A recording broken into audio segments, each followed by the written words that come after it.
Olá, sejam muito bem-vindos a mais um encontro nesta semana com o tema escolhido por vocês. Nosso bate-papo vai ser sobre fertilizantes, é o tema da vez, né? No setor do agronegócio, com 88% dos votos, foi um dos temas preferidos para a gente discutir hoje. E faz todo sentido, né? Nós temos visto uma grande pressão nas cotações dos produtos, uma percepção de risco, de falta de matéria-prima ligada à crise energética na China, a questões geopolíticas que envolvem outros grandes produtores mundo afora, ou seja, não faltam elementos para aquecer esse caldeirão. O que a gente precisa agora é colocar essas informações numa ordem a fim de esclarecer e compreender qual a melhor forma de agir num contexto que é bastante desafiador. Hoje eu conversei com alguns analistas do mercado de fertilizantes, conversei também com representantes de empresas e há uma informação que vai ser veiculada amanhã na Jovem Pan, em que trabalhei durante o dia de hoje, de que os negócios para 2022, negócios que você faz agora para receber em 2022 já estão paralisados. Algumas empresas decidiram não mais fechar esses negócios. Por quê? Porque há um risco de escassez de matéria-prima e porque há também uma dificuldade de precificar o fertilizante, já que a cada novo dia há uma nova alta de preços. Me contem se vocês estão vendo isso na região de vocês, se essa é uma situação que preocupa. Aqui no Brasil, dados da Stonex apontam que cerca de 39% dos fertilizantes para a safra de 2022 já foram comercializados. Agora, a safra de verão, boa parte dos brasileiros já está com o produto em casa. O desafio também está na safra de milho, a safra de milho de inverno. Isso porque muita gente perdeu a produção, ficou ali com uma situação financeira mais adversa e adiou a tomada de decisão para fertilizante do milho de inverno. Ou seja, há muitas questões diferentes no Brasil acontecendo. O Jefferson Santos acabou de entrar e disse que está faltando MP para entrega imediata e imagine para entrega futura. De fato, esse é um dos tópicos que nós vamos tratar aqui hoje. Temos muitas perguntas para serem respondidas e por isso convidamos um dos grandes especialistas do Brasil aqui no assunto de fertilizantes, que é o pesquisador do CPEA-Exalc, Mauro Ozaki. Ele já é um conhecido nosso, está sempre aqui trazendo os conteúdos, dividindo o conhecimento que tem. Por isso, a nossa audiência pede que o Mauro Ozaki volta e a gente vai lá e convida ele. Daqui a pouquinho eu já vou chamar o Mauro. Quero saber de vocês como é que está a situação. Todos já estão com os fertilizantes da safra verão em casa? Levanta a mão aqui quem já está sossegado e a gente vai seguir essa nossa conversa no próximo minuto. Vou só colocar aqui o título da nossa live e a gente segue juntos. Tudo o que você precisa saber. Aqui está. Pronto. Ó, o Vanderlei levantou a mão, disse que já tá. Carlos também. Hugo, Kleber, Jéssica. Opa, muito bom, muita gente levantando a mão dizendo que já está com fertilizante em casa. O Henrique lá de Sinop, Mato Grosso, disse que está faltando para a safra atual. Veja só a situação. Henrique, é desafiador, hein? O Rodrigo disse que já está com fertilizante em casa, poço na fazenda, o Júnior Decol também em casa. Então o pessoal está levantando a mão aqui dizendo que já está com fertilizante da safra verão prontinho. Mauro Ozaki já está nos cumprimentando, vamos chamá-lo para essa conversa, é ele que a gente quer ouvir e ele está aqui após. Pesquisador do CPEA, um dos grandes especialistas em fertilizantes no Brasil, Mauro Ozaki é o nosso convidado de hoje. Vamos recebê-lo. Seja muito bem-vindo, Mauro. Tudo bom? Tudo ótimo. E com você? Tudo bem, tô bem. Mauro, pessoal aqui... Como? Eu não sei se eu tô conseguindo ver o meu vídeo aqui, tá como enviado solicitado aí, eu tô meio perdido aqui ainda, claro. Nós estamos te vendo e te ouvindo muito bem. Então tá bom então. Tá bom para você? Tá confortável? Você quer reiniciar? Como é que está? Não, tamo lá, agora sim. Vamos, então perfeito. Nós temos aqui muita gente conosco, Mauro, já, e o pessoal estava me contando que o fertilizante para safra verão, da grande maioria, já está em casa. tem um ou outro relato de escassez de produto para safra-verão. Eu gosto de ir direto ao ponto, né? Hoje, o problema de abastecimento de fertilizante é pequeno na safra-verão Brasil, ou você diria que não é tão pequeno assim, tem muita gente precisando do produto e não está encontrando? Boa noite, Kelly. Tudo bom? Tudo Boa ótimo. noite para toda a audiência. Vamos lá. Respondendo a tua pergunta diretamente aí, bom, esse ano já boa parte da fertilizante já foi comprado. Então, Uhum. o ritmo de compra foi bem mais adiantado, antecipado, se comparado com as safras anteriores. Então, teremos, sim, alguns casos, né, isolados de pessoas que deixam para a última hora a compra, pode ser que vai encontrar dificuldade. A grande maioria, né, se você pegar a região do Centro-Oeste, né, o pessoal costuma comprar bem antecipado, e ano passado teve uma boa relação de troca no final do trimestre do ano passado, então o pessoal comprou muito antes, né, ano passado. Mas dos meio desse segundo semestre, né, vamos falar assim, de semestre de junho, né? Vamos falar assim, de maio até junho, foi o que o pessoal começou a assustar com os valores e deu uma segurada. Mas aí quem deixou para muita última hora conta dificuldade. Mas vou falar, do frigir os ovos em geral, a maioria dos fertilizantes já estão no campo. Então, para esse ano, a gente não vai ver grandes problemas de forma geral. Pontualmente, podemos ter algum caso. Muito bem. Pergunta do Marinho. Podemos esperar um aumento nos preços dos fertilizantes com todo esse risco que está no mercado? Agora nós não temos já nem preço, né? Digamos assim, as pessoas, muitas empresas estão sem cotação. A gente tem conversado com vários agentes, né? O pessoal não tem passado, porque ele também não tem garantia de entrega, né? Nós estamos com esse risco, vamos falar assim, uma situação fora do comum, né? Em função da nossa cadeia de suprimentos ser interrompida, né? Por questão de 2 anos aí, né? Com essa vai e volta, né? No sistema produtivo e agora acumulando aí a questão da crise energética, né? Nós nem começamos o inverno ainda, nós já temos, né? Nós só estamos começando a falar alguma coisa desses problemas na China e provavelmente nós teremos alguma coisa na Rússia ainda que vai chegar na Europa ainda, né? Que nós não chegamos nem no inverno ainda. Ou seja, a gente está com uma questão que se espraiou pelo mundo todo. E para quem está chegando agora, conte para a gente quais são esses fundamentos do mercado de fertilizantes que nos trouxeram até aqui e que já fazem você olhar para a Rússia, para a Europa, para a crise energética na China, dando sinais do que virá no futuro, hein, Mauro?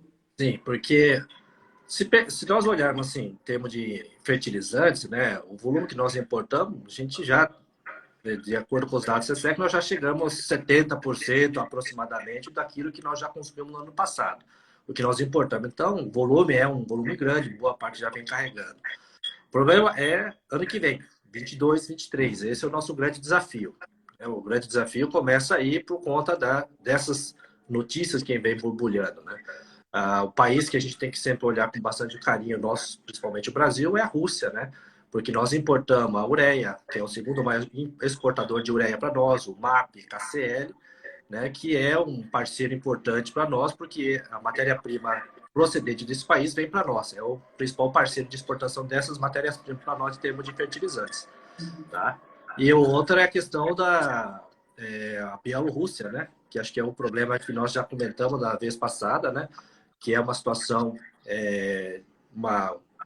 geopolítica, né, em que se encontra com problema com a União Europeia que dificulta a sua exportação desse KCl, né, desse cloreto de potássio, para o mundo.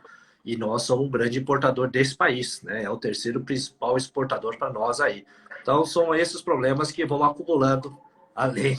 Né, nós já estamos acumulando problema ao longo desse ano, e para esse final deste ano aí, nós estamos vendo esse problema com a China.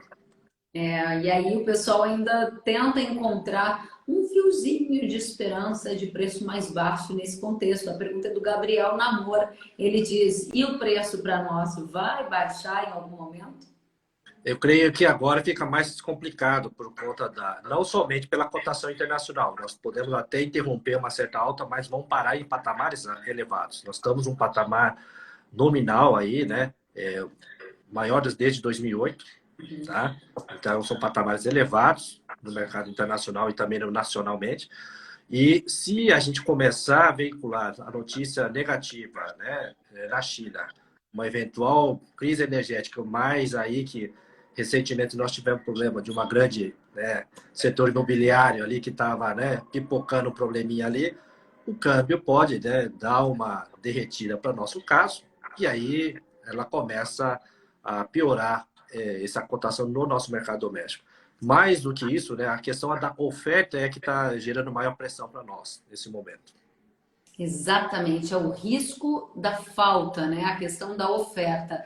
E é justamente sobre isso que eu quero tratar com você, que é sobre a safra de milho. Muita gente aqui mandou perguntas justamente sobre essa questão. Por exemplo, a Kaline Azambuja, ela disse assim, Mauro, diante de tudo isso, finalizar a compra dos fertilizantes para a safrinha 22, o quanto antes seria o ideal? A Gabriela Níquel perguntou: se for para pagar caro adubo 22, 23, compra então de última hora? O pessoal está muito de olho também na safra de inverno, né?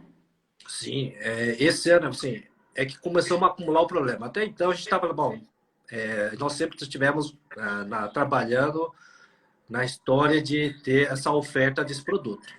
Óbvio que, se você falar, pô, China é um grande exportador, ele não é o grande player, mas é um grande produtor e um grande consumidor de fertilizantes. Acho que é isso que nós temos que entender, além da China, além da Índia, né? Então, esses atores, eles acabam influenciando no mercado internacional, porque o excedente, teoricamente, que a China teria para colocar no mercado internacional, para dar uma arrefecida nos preços das cotações, ela tende a não ter, porque os preços internacionais, preço doméstico da China tem se elevado, do fertilizante, e o governo chinês está fazendo uma certa intervenção, dificultando a exportação desses fertilizantes no mercado internacional. Esse desabastecimento é que causa certa pressão, né, uma certa redução de oferta, o que acaba respingando para nós, né? Então essa transmissão de fora para dentro vem para nós aí, né? Então essa é a notícia que a gente tem que fazer a maior leitura, né? Eu ficaria muito mais preocupado se tivesse um problema no Canadá ou na Rússia. Mas na China, claro, né? A China é importante porque é um grande consumidor e comprador. O excedente dela é que baliza, acaba influenciando na cotação. Tá? Então é essa leitura que a gente tem que começar a enxergar aí nesse momento. Mas o preço do gás natural vem subindo, certo? Em plena, nós não entramos no inverno ainda, certo? E aí que começa a outra leitura que nós devemos monitorar com bastante cautela, porque isso pode influenciar realmente nas cotações, tá?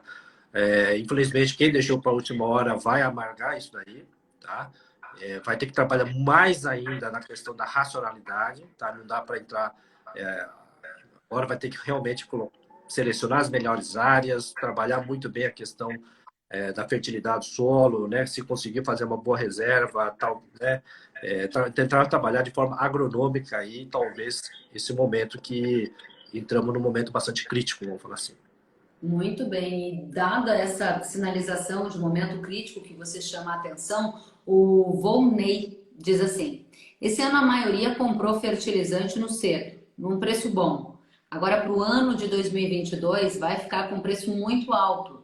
E se a soja baixar os preços que está hoje, vai ficar muito ruim. A questão do Volney é muito importante porque ela demonstra uma preocupação com a relação de troca, né? A sua perspectiva é de uma piora significativa da relação de troca entre soja e fertilizantes para 2022? Isso vem junto, né? A relação de troca estava favorável, né? Vamos falar assim, até no início do ano, né? Uma relação de troca extremamente favorável para o produtor brasileiro, né? Com a soja bem valorizada e o fertilizante ainda não tinha recebido essa transmissão de fora para dentro. Então, quem conseguiu comprar no trimestre, né, do quarto trimestre de 20, comprou bem. Né? Quem comprou no primeiro trimestre de 21, comprou mais ou menos. Quem deixou para depois já não fez uma boa compra. Mas agora já não está bom também. Né? Ela começa a entrar dentro de uma realidade. Né? A gente estava trabalhando numa certa rentabilidade forte, que a gente estava meio que, né, estava um pouco fora da ponta da curva, assim, da curva normal, vamos falar assim. A relação de troca começa a caminhar para aquilo que, né, uma relação mais padrão, vamos falar assim. Né? O problema é o seguinte, nós estamos com 22, 23, nos deixa um grande problema, é comprar caro o adubo, né? Lá na frente com um risco muito grande de tanto que seja no câmbio, assim como também na quebra de produção. Isso é que são fatores que deixam o nosso risco bastante alto, vamos falar assim. Então, é isso que preocupa bastante no momento. E o Emanuel Favreto diz assim: e o que a gente faz? Realiza a compra do fertilizante ou fica no aguardo? Para safrinha, acho que nós vamos ter que garantir aos poucos, nós vamos ter que fazer um preço médio. Não vai dar para acertar agora, com todas as notícias que nós temos, tá? Nós vamos ter que fazer um sacrifício. Infelizmente, nós vamos ter que fazer a conta fechar, né? E talvez vai ter que trabalhar melhores aí. Infelizmente, o que tem para hoje, o que está sobrando, tá? Tem que tomar um pouco de cuidado também. Às vezes, essa especulação acaba fazendo. O produtor acaba assodando aí, comprando, todo mundo entrando no desespero, acaba, né? Vamos falar assim, alimentando essa profecia autorrealizável pelo setor, né? O setor fala, tá faltando, eleva, joga o preço muito alto, né? Acaba elevando e o produtor, com um monte de notícias, acaba meio que comprando essa ideia, né? Infelizmente, a gente vai ter que comprar com preço médio, não vai ter muita opção no momento, enquanto as notícias não vão se cristalizando ainda, né? Isso você diz para safra de inverno e para safra verão 22. Faz um pouco 22, agora? se tiver adubo e tiver uma boa relação de troca, vamos comprando. O problema não é comprar, o problema é receber. Exato. Sabe que eu fiz um material para Jovem Pan que vai ao ar amanhã, Mauro? Justamente que as empresas estão se afastando do mercado por preocupações em relação a preço e até ausência de matéria-prima para conseguirem fazer a efetivação dos contratos, garantir aquilo que foi vendido. Na safra verão, agora a gente viu algumas empresas não conseguiram cumprir os contratos e disseram, olha, não tenho para te entregar. Eu recebi relatos de produtores lá do Paraná que compraram fertilizante antecipadamente e agora, logo no início da safra, receberam a notícia de que não receberiam. Sim, isso é possível, né? Romper o contrato, porque dependendo do valor, se você vender muito barato, de repente a mora da multa compensa, né? Você romper um contrato e vender no outro mercado para o outro cliente com o dobro do valor, né? E o valor da multa, então, de repente, compensa fazer esse tipo de rompimento de contrato, né?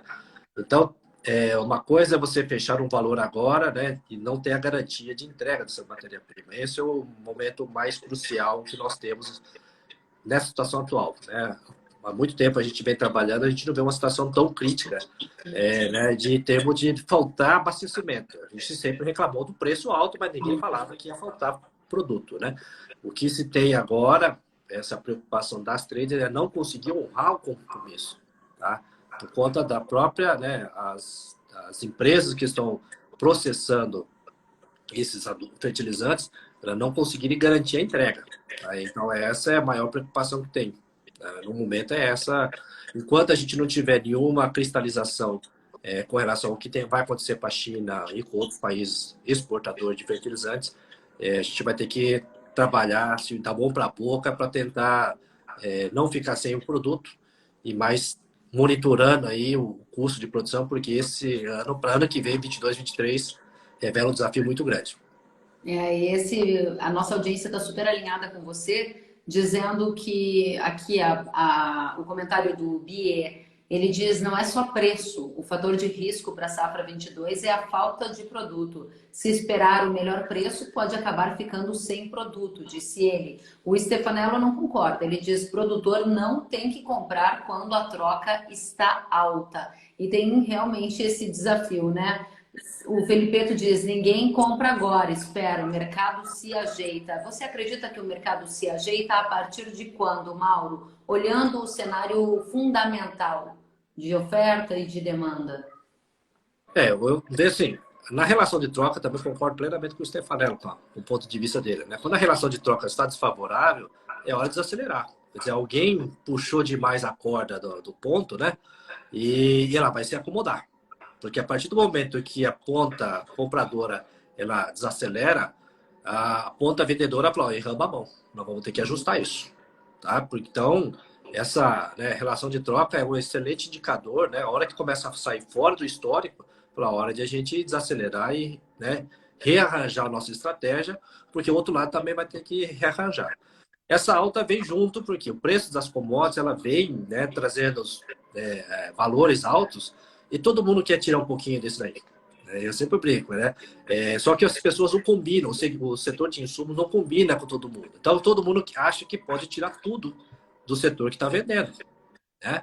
E aí o setor de fertilizantes joga um ponto maior, aí semente joga um ponto, defensivo outro, assim por diante. Chega um ponto em que a conta não fecha. E essa relação de troca que o Stefano comentou é exatamente isso. Fala, a conta não vai fechar, é hora de segurar o ânimo, né? Falar, bom, precisamos fazer com que eles adequam e aí vem a acomodação do preço, né? Que é o que nos comentários foram feitos, que no longo prazo isso vai acontecer. O problema é esse problema do curto prazo, né? Da sua decisão de curto prazo, né? De você precisar de emergência. Se você não planejou e precisa, você está exposto a exatamente nesse momento crítico. Né? Aquele pessoal que faz um planejamento de longo prazo, sempre monitora a relação de troca, ele consegue sempre comprar com preço médio. E aí ele consegue sempre trabalhar dentro do seu histórico. É isso que a gente sempre tem que monitorar e trabalhar. Com relação à acomodação, óbvio que ainda a gente tem poucas notícias, né? A gente não consegue também todas as notícias da China para a gente conseguir ter mais informação para deixar mais calmo, tá? Para que realmente vai ter um fornecimento de matéria-prima.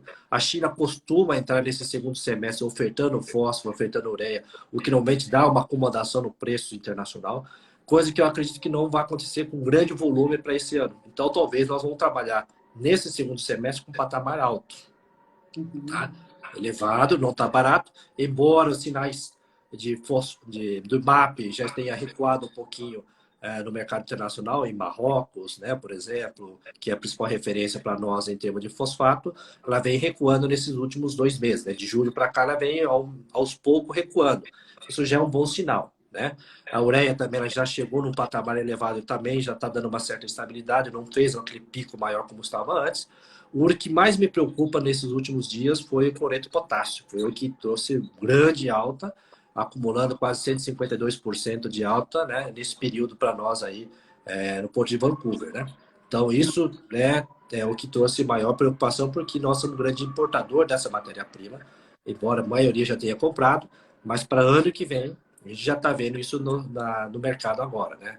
Região de Mato Grosso e outros, a gente já vê essa transmissão de preço do cloreto de potássio. Né? Muito bem. O André Delgado disse: em Goiás, os produtores mais capitalizados e que não compraram fertilizantes para safrinha 22 já acenaram que diminuirão a área da safra de milho em função da relação de troca bastante fora do histórico. Obrigada, André, pelo seu relato. Assim como o Jefferson fez um comentário aqui, ele diz assim: Mauro, os preços chegaram em nível tão alto que começarão a destruir demanda. Haverá inclusive migração de culturas, principalmente o milho de segunda safra. Nos Estados Unidos, essa já é uma discussão, inclusive em função dos patamares altos da ureia. De fato, já se discute se haverá uma migração de área de milho para outras culturas que dependam menos de fertilizantes. Isso está no seu radar? Como você avalia os dois comentários? Ainda a gente não conseguiu monitorar as decisões estão começando agora, né? Digamos assim, o que está assustando no momento é esses valores, né? Então, esses valores que nós estamos fechando, cálculo de custo começa essa semana. Não consegui fechar para hoje, né? Porque hoje eu fechei os valores dos preços do mês, né? E a rentabilidade eu começo a calcular nas próximas semanas, em que eu vou conseguir monitorar qual é o retorno, né, que o produtor vai conseguir no sistema dele, pensando na próxima safra. Essa elevação, principalmente ureia, né, o nitrogenado, que tem elevado bastante, assusta muito. Né? Eu acho que esse ano, principalmente a segunda safra, trouxe um certo susto, de forma geral, por conta da situação climática que nós vivemos. Nós não tivemos essa rentabilidade que nós gostaríamos que tivesse com o milho. Isso daí também já deixa um pouco o produtor um pouco mais cauteloso, né? Porque ele não teve aquela rentabilidade para conseguir comprar o adubo. Então, a gente vai com mais calma e se não tiver retorno, é provável que a gente tenha uma característica como nós tivemos para a próxima ano. Vamos ter recuo né? Mesmo a gente tendo, vamos falar assim, um plantio um pouco melhor esse ano, se comparado com o ano passado, né?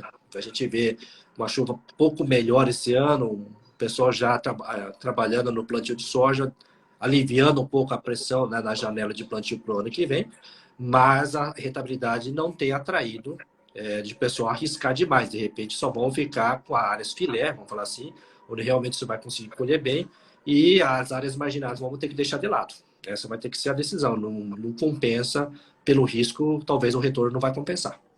Pois é, o Emerson Reis, ele disse: tememos muito pela relação de troca para a safra 21-22. Você poderia comentar um pouco mais sobre isso?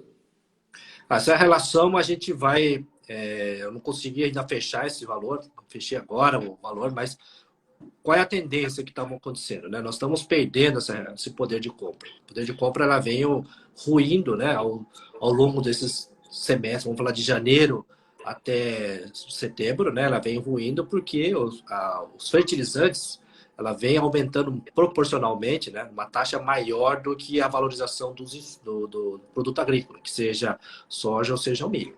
Então isso daí diminuiu bastante e começa a colocar o sinal de alerta, né? Falou, ó, com essa relação de troca não é possível, mesmo você tendo um bom desempenho, a gente caiu dentro daquela realidade, né? Que eu sempre brinco. Subiu demais o preço da commodity, teve um ajuste muito forte dos setores e agora a gente viu, nós sentimos no bolso que talvez não compense mais fazer esse sistema e fazer uma migração de atividade. Vai começar ou deixar solo pulsio, porque nos preços praticados hoje, talvez não pague a conta não feche, o risco está ficando muito alto. Pois é, e tem muita gente aqui tratando também do trigo. O R. Taufer acabou de dizer: se continuar assim, os preços dos fertilizantes vão inviabilizar o plantio de trigo do ano que vem. Você já tem acompanhado sinalizações nesse sentido, Mauro? Não, do trigo ainda não. Ainda trigo eu não fiz nenhum cenário, eu vou ficar devendo isso daí. Imagina, não está devendo nada não. O Lucas Miranda acabou de dizer: essa falta de fertilizantes pode impulsionar outros mercados, como biológicos e agricultura de precisão? Agricultura de precisão, com certeza. Eu acho que ela vem, cada dia mais, ela vem, digamos assim, democratizando essa tecnologia, né?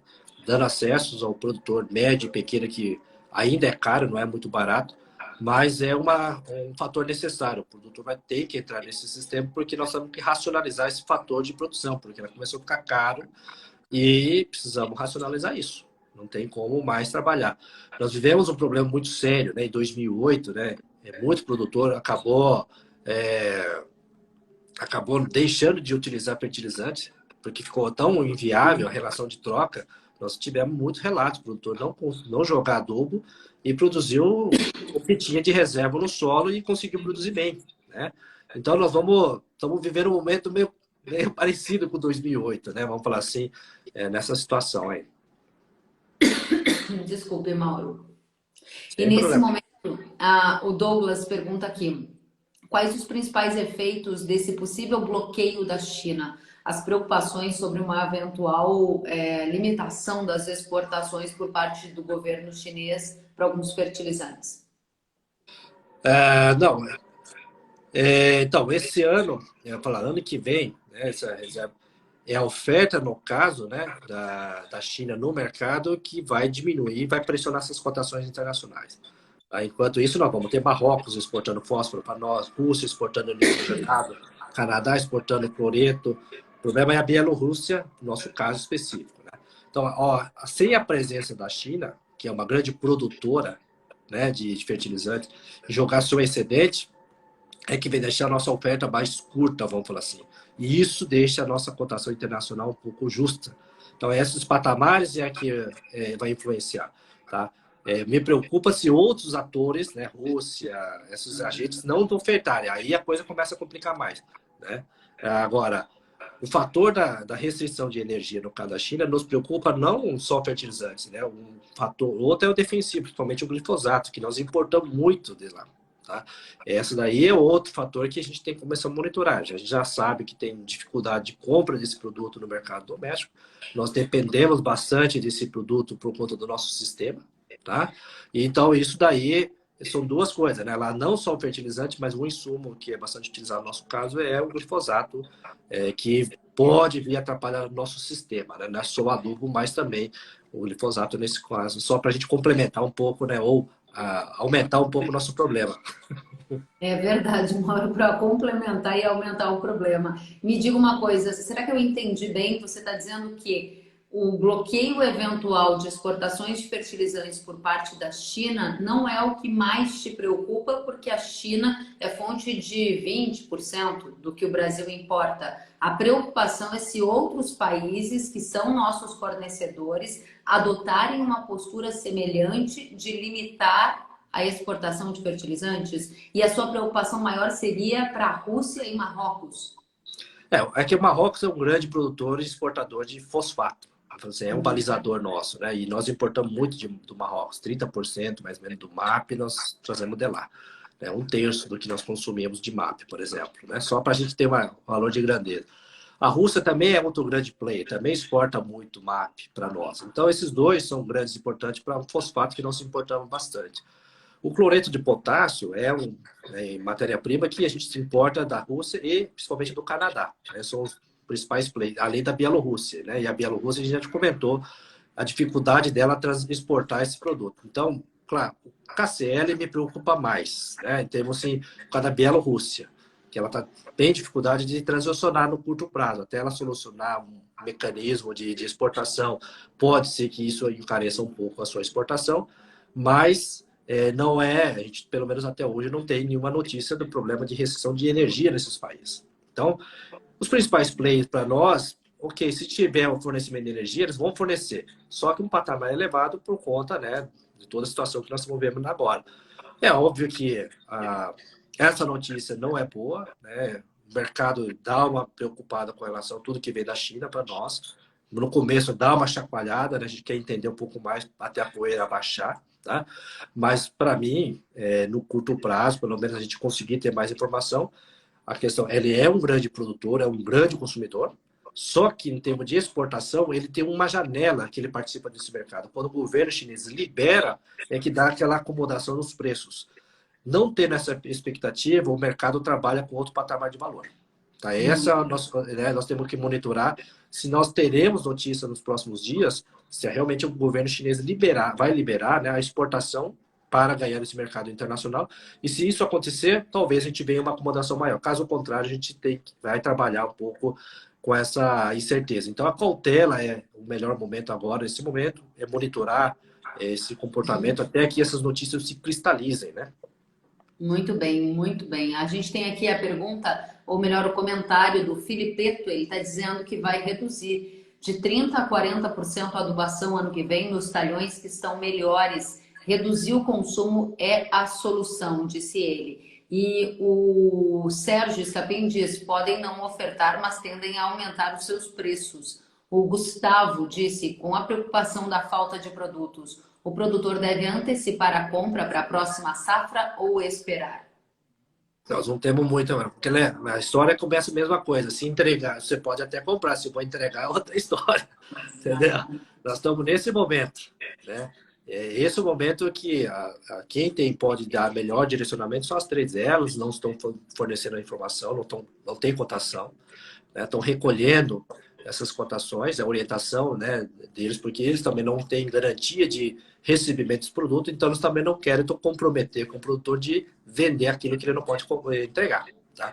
Então, essa é a situação atual, de curto prazo. Claro, vamos esperar, né, no momento que isso vai consolidando, né? Esperamos que esse tipo de notícia seja passageira e a gente começa a voltar um pouco mais ao normal, né? Então, É verdade. esse é o momento atual. Então, a gente não adianta querer também a gente jogar muita, né? Fazer vários tipos de cenários. Acho que é o melhor momento agora, mas vamos respirar um pouquinho, vamos preocupar um pouco com a safra 21, 22, que está em andamento. Já compramos esse produto, vamos monitorar. Apareceu oportunidade? Vamos comprar. Se não tem oportunidade, vamos esperar, porque a relação de troca não está muito boa.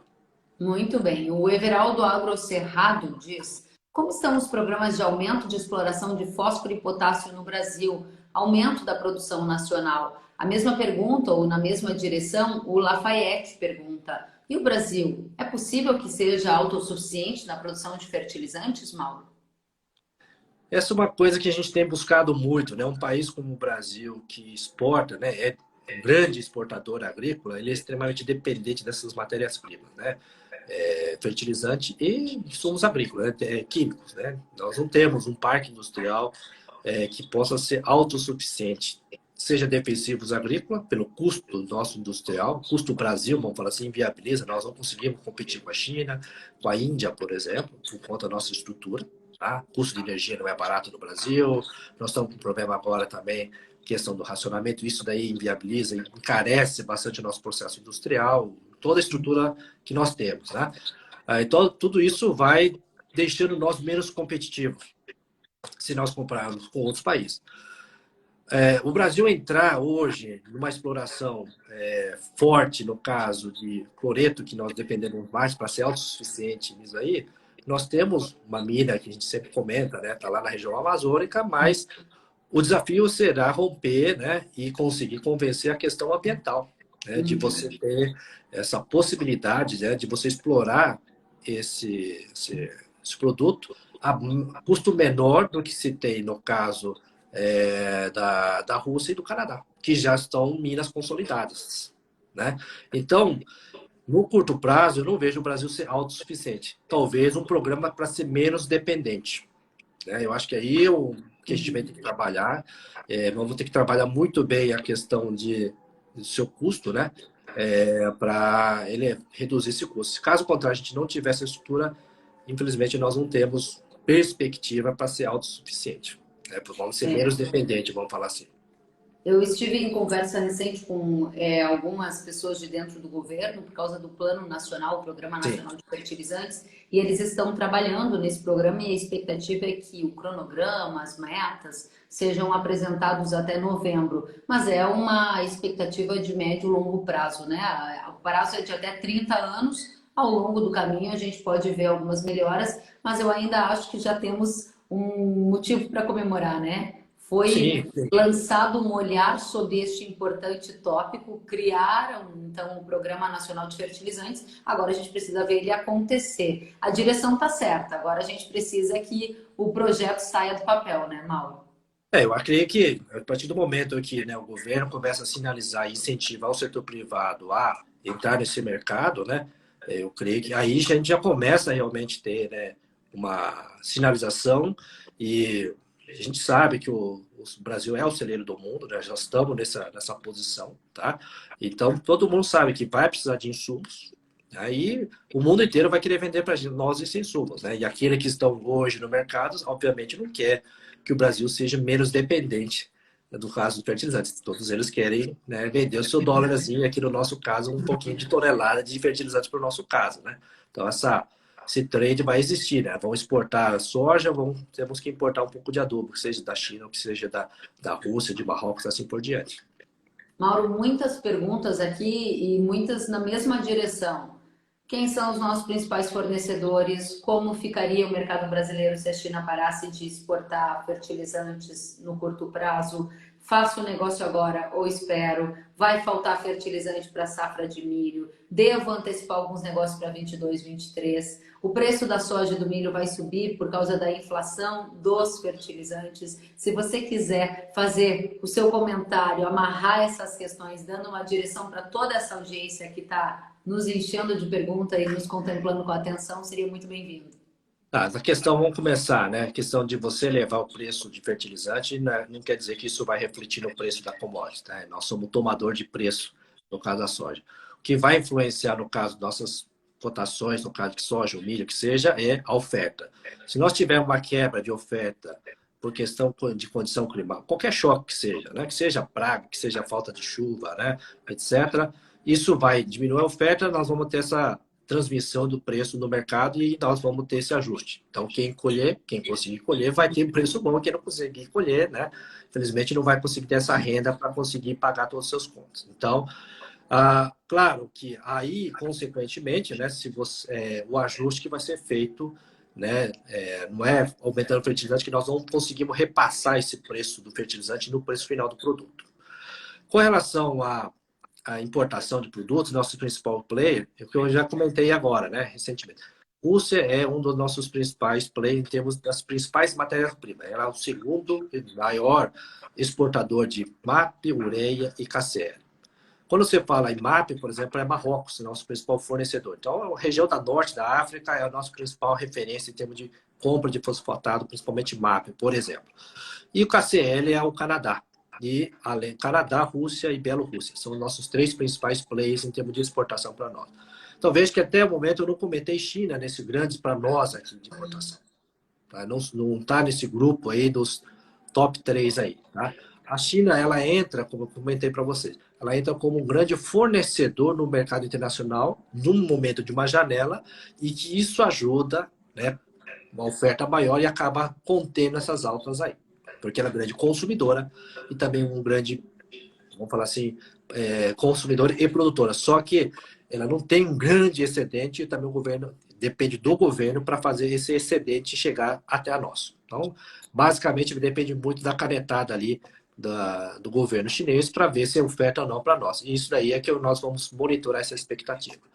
Tá? Sobre Deixa eu ver aqui. negociações agora, Mauro, eu sei que você já respondeu algumas perguntas nessa direção para a gente ir amarrando as suas orientações. O pessoal está muito querendo te ouvir sobre o que fazer. O que, que eu faço para a safra de milho, agora 21, 22? O que, que eu faço para verão 22, 23? Que estratégias podem ser adotadas? 21, 22, claro que isso daí vai. Cada produtor sabe o seu caixa, sabe o quanto tem de caixa para fazer isso aí. Tá? A relação de troca, monitorar a relação de troca. Apareceu a oportunidade, tem o histórico seu da relação de troca. Se a relação de troca está favorável, vamos fazendo o preço médio e vai comprando aos poucos. Se subiu fora daquele histórico, que está fora daquela série histórica que nós temos, que nós sabemos há alguns anos, aí 2008 é o melhor exemplo para nós, que você teve um valor exorbitante que está caminhando para nós nesse momento, tá? É hora de desacelerar e repensar a estratégia, né? Trabalhar com o que tem na reserva do solo, repensar estrategicamente com consulta de um agrônomo, né, um profissional, qual é a melhor estratégia, porque não vale a pena. Não tá, chega um momento que pensar o que aconteceu em 2008, é que nós fizemos isso, né? Muita gente deixou, fez sua estratégia, diminuiu a aplicação, trabalhou com a reserva que tinha e foi trabalhando dessa forma porque a conta não fechava. Não adianta você querer comprar no pacote padrão que você está acostumado se a conta não vai fechar. Então, vamos ter que fazer a conta fechar. Quanto vai sobrar para nós e é assim que nós vamos ter que trabalhar. Então, monitorar custo agora para ver a relação de troca, quanto é que não vão fechar a conta. Não fechou, vamos trabalhar com o que tem para fechar a conta. Muito bem, o Alcide está dizendo que show de live, é sempre uma satisfação te receber, Mauro, e eu sei que seu tempo é muito corrido, então eu vou aproveitar esse momento para te pedir para dar aquela mensagem final para a nossa audiência. Você acha que a gente está com uma super especulação de todos os fatores que estão acontecendo, ou não? Há de fato uma conjuntura que somou uma série de fatores ao mesmo tempo e que tornaram o caldeirão um pouco mais efervescente. O que, que você enxerga e o que você recomenda para todos que estão nos assistindo? Acho que agora o momento é de cautela. Acho que agora a gente tem que, né, focar cautela porque existe muita informação. Então, precisamos cristalizar essas informações, né? A gente sabe que tem interrupção do suprimento por conta do Covid-19. As coisas estão caminhando, estão, né, voltando aos poucos normais aí. Mas, ao mesmo tempo, aparece oportunidade, né? Todo mundo vende, não, tá faltando porque parou, interrompeu e acaba vendendo essa ideia. E nos preços que estavam sendo bastante atrativos do setor de soja e milho, você acaba, né, tendo poder de compra, acaba meio que aquecendo esse mercado. Acho que agora a relação de troca não ficou favorável. Vamos esperar um pouco que agora exageraram talvez na cotação e a gente não tem mais propensão a pagar isso. É a hora de segurar. 21, 22 já está bem definido, consolidado. Eu acho que é o momento agora de a gente preocupar mais com 21, 22, mas não deixar de olhar 22, 23. Olhar, monitorar, apareceu oportunidade, vamos comprando, fazendo o preço médio. Vamos esperar um pouco mais, nós temos 3 meses daqui para frente, né? Vamos falar assim, praticamente o Natal está aí, né? Mas alguns meses, né? 65 dias aí, né? Praticamente aí, vamos falar 60 dias aí, outubro e novembro aí, os 2 meses aí, 15 dias 19 dias mais ou menos de dezembro, a gente tem mais ou menos, né, 80 dias é Natal praticamente, né? Vamos falar assim. Já estamos, entra no véspera de Natal. E a gente começa a monitorar nesse período aí, né? Acho que esses 3 meses é um monitoramento, ver se realmente a relação de troca está favorável e deixar acomodar um pouco, porque se a gente ficar entrando no desespero, vai realmente favorecer, né? E deixar as cotações no patamar que está hoje, né? Então, infelizmente, vamos monitorar. É o que a gente pode falar no momento agora, claro que uma próxima oportunidade de consolidando com mais informação a gente pode atualizar, né? E acho que eu vou junto com o que o Stefanaro falou, vamos fazer relação de troca, monitorar, deu a oportunidade, vamos comprar aí. Né? Excelente, Mauro. Caso contrário, desacelera e trabalhamos com o que tem, fazendo aí, trabalhando com a reserva do nosso solo. Muito bem, o pessoal está dizendo que as informações foram de alto nível. O Lucas Tuissi acabou de dizer. O Márcio disse parabéns pelas explicações. Márcio André Steffens. O Maicon também. Aqui temos o Ezequiel dizendo que essas lives não podem parar. O Henrique de Sinop disse parabéns pela excelente live. Ótimas informações para tomada de decisão. O Douglas Ferreira disse que é uma live para rever e perguntou se vai ficar salva no YouTube. Douglas, a live vai para o YouTube, vai aqui para o Instagram e vai ficar disponível também em todas as plataformas de podcast. Então, quem precisar reouvir aqui, acompanhar novamente, né, Mauro? Tem essas opções para ficar ainda mais bem informado. Eu quero te agradecer demais pelo seu tempo, por dividir conosco o seu conhecimento. E quando tiver esse dado atualizado que você já deu spoiler aqui que está trabalhando, me manda uma mensagem que a gente volta a conversar para saber como vai ficar a expectativa de rentabilidade para o próximo ciclo. Pode deixar, a gente já trabalha, já está no forno. Como hoje os números já saíram do forno, eu tive que fechar as pressas para a gente conseguir discutir agora. E aí, nos próximos dias, a gente vai discutindo aí, tendo os números, a gente ajuda aí para tentar compartilhar um pouco. Eu aprendo mais com os produtores do que eu mesmo, né? Sei, mas a gente só tem a agradecer e compartilhar tudo o que a gente sabe aí. Da mesma forma, obrigada a todos da nossa audiência, agradecem demais. Uma boa noite, curta a sua família. Até a próxima, Mauro. Obrigada a todos. Voltem Até sempre. mais. Obrigado, boa noite, um abraço para todos. Tchau, tchau, gente.